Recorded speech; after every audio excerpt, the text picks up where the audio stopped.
Have you ever walked into a room and felt uneasy without knowing why? Have you met someone and instantly felt comfortable? That's neuroception at work. Your body is picking up on subtle cues and signals that tell your brain whether you're in a safe environment or need to be on alert. One of the key concepts in polyvagal theory is neuroception, which refers to our subconscious ability to detect safety and threat in our environment. Neuroception involves the fastest firing neurons in the brain. These are known as the spiny motor neurons. They're very fast, very efficient. This constant surveillance is crucial for our safety and efficiency. Our bodies are always scanning for cues of danger or safety, even when we're not consciously aware of it.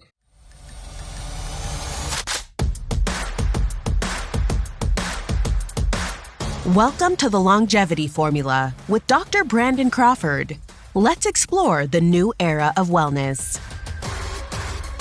Hey everyone, welcome back to the podcast. Today is going to be an interesting discussion. It's one that is actually coming out of the book that I've written. This book is, I'm really excited about it. It's a book that I've written about brain injury and brain injury recovery. Hopefully we're going to have that published in the very near future. We're working on all of that now. But what I want to talk about is actually something known as the Polyvagal Theory. So we kind of touched on this a little bit in a previous episode where we talked about anxiety. I believe the episode was called Why Am I Anxious or something like that, right? But we really got into a lot more of the more granular details about how this polyvagal theory really can be applied. There was a lot of clinical comments in that. So I want to actually just broaden this out a little bit and discuss, this from a bigger base, right? Just give you a broader overview of this so you can understand it better and apply it to your life better. So let's get started. So whether you're recovering from a physical injury, dealing with emotional stress, or just trying to enhance your overall well-being,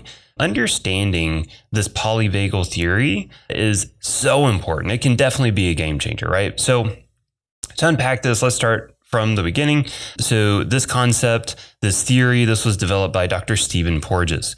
The polyvagal theory introduces us to a new way of looking at our nervous system. It goes beyond the traditional fight or flight response, which is what everyone's learned, about going through biology in high school or, in college. Whenever we talk about this, everyone knows about the fight or flight, right? So this goes beyond that. So the polyvagal theory introduces a third type of nervous system. Porges calls this the social engagement system. So the social engagement system, it's driven by the vagus nerve. Obviously, this is the longest nerve in the body. The vagus nerve itself actually makes up about 75% of the parasympathetic nervous system. I love, the vagus nerve was named Vagus after vagabond because it's just wandering all over the body. We use the vagus nerve in so many different ways. We use it for brain injury, for emotional traumas, chronic pain conditions, or honestly, I like to stimulate my vagus nerve for overall health and wellness. I just feel better when I do it, right? So there's so many different applications. Let's understand why we can apply vagus nerve stimulus and get the different types of results and outcomes that we do get, right? So this vagus nerve, this vagal system, it affects your facial expressions, your ability to listen, even how you perceive the tone of one's voice. Essentially, it's deeply involved in how we connect with others and how we heal. At the core of the polyvagal theory is the understanding that our autonomic nervous system has evolved to help us navigate different levels of safety and threat. What's fascinating about the polyvagal theory is how it explains that safety and threat are not just external experiences, but are perceived and responded to via the vagus nerve and the vagal system, right? And you'll hear me say this, vagus nerve, vagal system. I really like the term vagal system better because this does go beyond just the vagus nerve, right? So when we perceive safety, our body switches to a state that promotes restoration and connection. This isn't just theoretical, it's biological, and it can be harnessed to enhance recovery from ailments as varied as stress, trauma, chronic illness, you name it, right? This is your healing system, guys. So in essence, if we learn to regulate this system, we can potentially enhance our ability to recover from almost anything, from stress, trauma, you name it, right? Almost anything. This is crucial information for anyone who's on a healing journey. Understanding that you have the power to influence your body state can be incredibly empowering. Literally, this is probably the most important concept, in my opinion, that you can really latch onto, right? For especially if you're a layperson and you want to understand how to stay healthy or how to heal from something, this is something you really need to latch onto. You really need to understand this. Now, if you're a practitioner, you're going into neuroscience, you're going to be a provider, I'm going to have various things. It's not just this. I need you to understand neurological development, neurophysiology, all these different things. But this is so important, right? Because it applies to so many different things, right? In the Polyvagal Theory, Dr. Porges breaks down these 5 different autonomic states, if you will. So let's walk through what these autonomic states are. And autonomic is meaning automatic, right? So we're talking about a system or a network, right, that is automatic. You're not having volitional control over it. Now, there are ways to gain volitional control over your autonomic nervous system. We'll talk about a few of those in the end, right? And on some strategies on how to harness these autonomic states and the polyvagal theory and whatnot. But let's just walk through these different states first. So we have social engagement, right? Well, I guess before we do that, let me just tell you what they are, right? So the polyvagal theory identifies the 5 key autonomic states that we navigate in response to our environment. So we have social engagement, fight or flight, play, shutdown, and intimacy. Okay. So each state corresponds to different combinations of nervous system activation and has unique implications for our behavior and our health. So social engagement. So let's just imagine Sarah, a young lady attending her best friend's wedding, right? As she mingles with the guests, she feels a sense of joy and connection. Her ventral vagal system is activated, allowing her to engage socially, make eye contact, and enjoy the conversations around her. She feels safe, relaxed, and fully present in the moment, right? Now let's talk about fight or flight.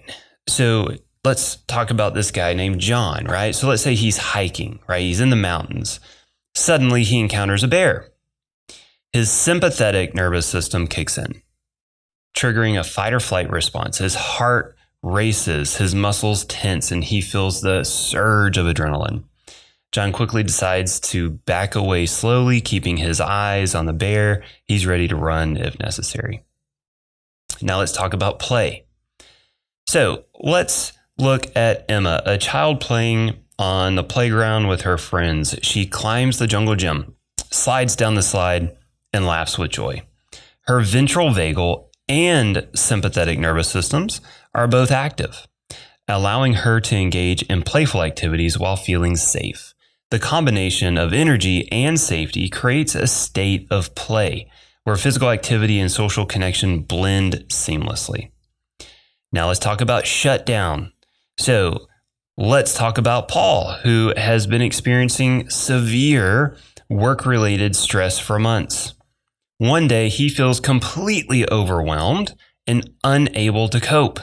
He withdraws from his colleagues, feeling numb and disconnected. His dorsal vagal system has taken over, leading to a shutdown response. In this state, Paul's body minimizes energy expenditure to cope with the extreme stress. Intimacy. So finally, let's imagine Anna and her partner spending a quiet evening together. They share a deep conversation. They hold hands. They feel a profound sense of connection. Both their dorsal and ventral vagal systems are active, creating a state of intimacy. In this state, they feel safe enough to be vulnerable and connect deeply with each other, fostering a sense of trust and closeness, right? So those are the 5 states that the polyvagal theory defines. Now, what we've done in developmental functional neurology is we've taken a developmental approach. And so what I also want you to know is that early in life, in utero, you're developing the dorsal vagal system, right? And we've already talked about that. So we have 3 essential systems that then combine together to give us these 5 states. So our dorsal vagal system initially develops, And again, that's more associated with this shutdown mechanism. Then we develop our sympathetic nervous system. And it's like our brain says, hey, don't shut down, fight or run away. But then we develop our ventral vagal system. And that ventral vagal system is all about social engagement. Don't run away, don't fight. Let's talk about it. Let's reason.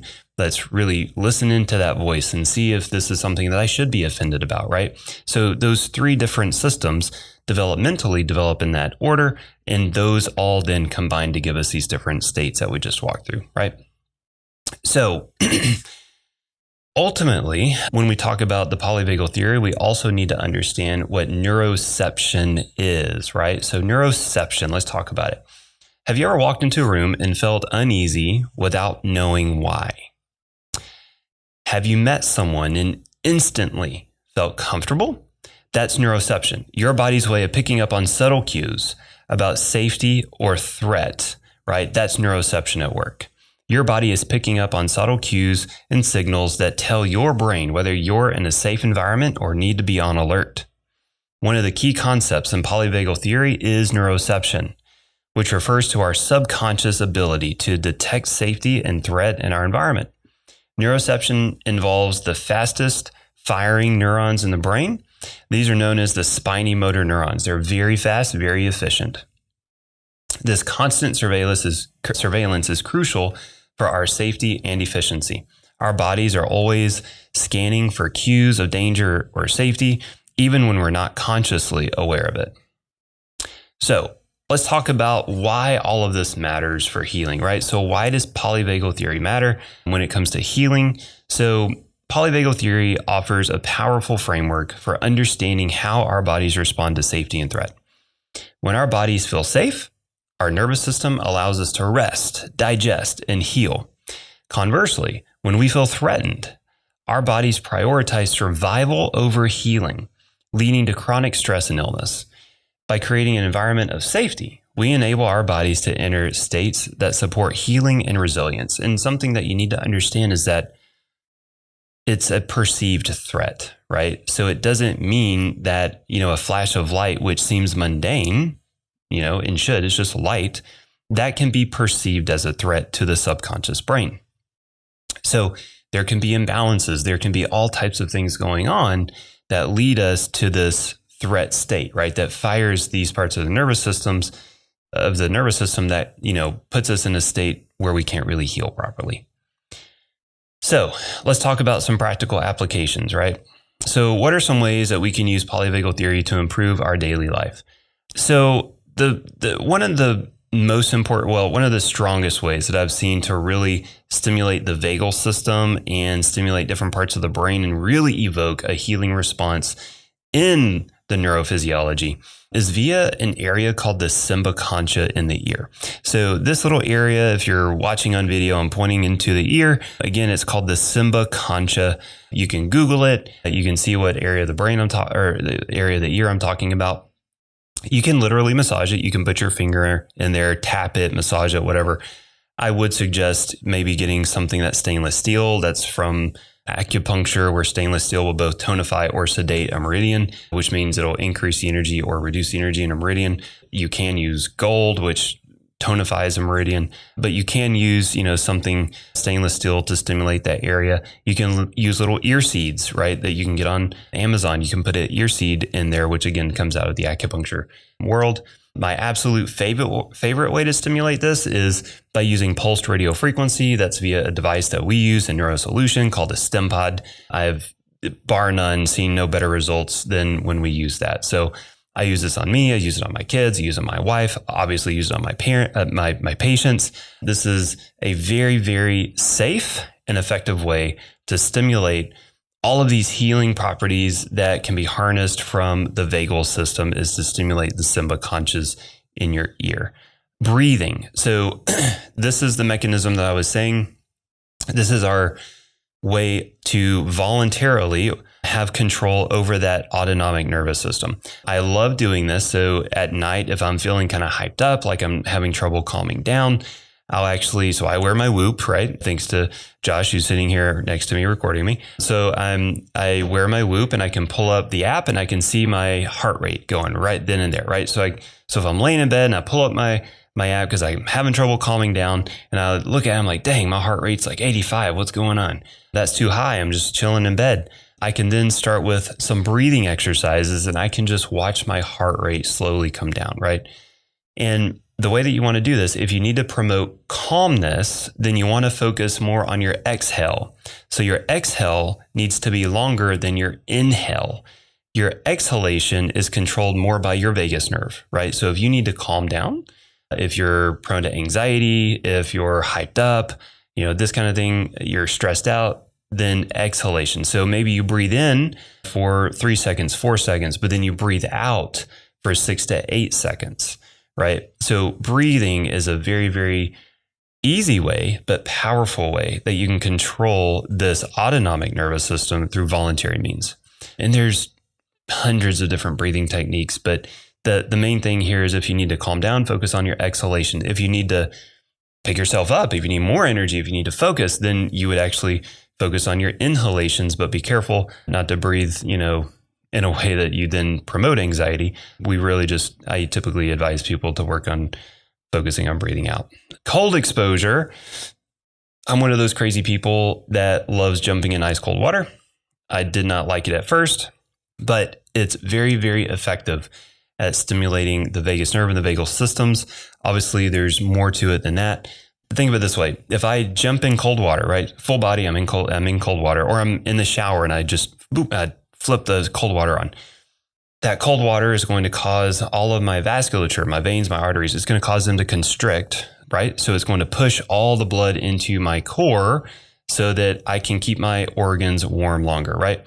Now, what happens then is my vagus nerve is going to kick on and say, hey, I need to control vessel dilation. I need to make sure that, I can balance this blood flow. So the vagus nerve really becomes active and starts to spread out that blood flow. It's a phenomenal vagus nerve stimulus.